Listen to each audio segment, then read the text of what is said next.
Hello everyone. How many of us suffer from dirty remote controls? You're always not able to touch. It always gets dirty. You need to make sure you cannot touch it without cleaning your hands, especially when you're eating chips and chilling on the sofa. We all do. So I got frustrated from this issue and I found a solution.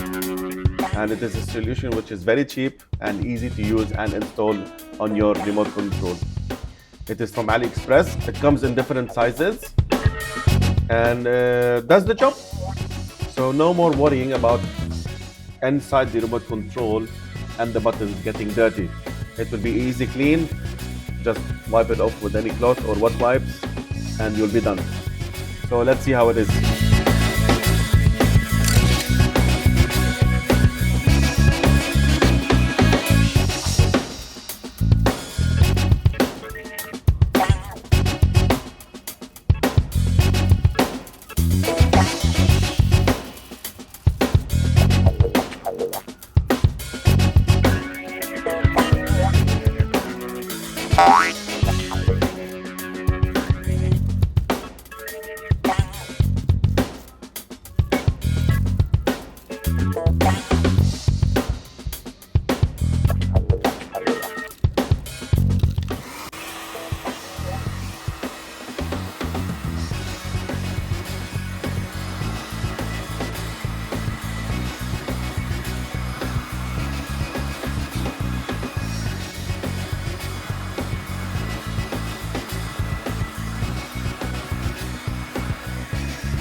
And these are other two remotes that I have done and they work perfectly.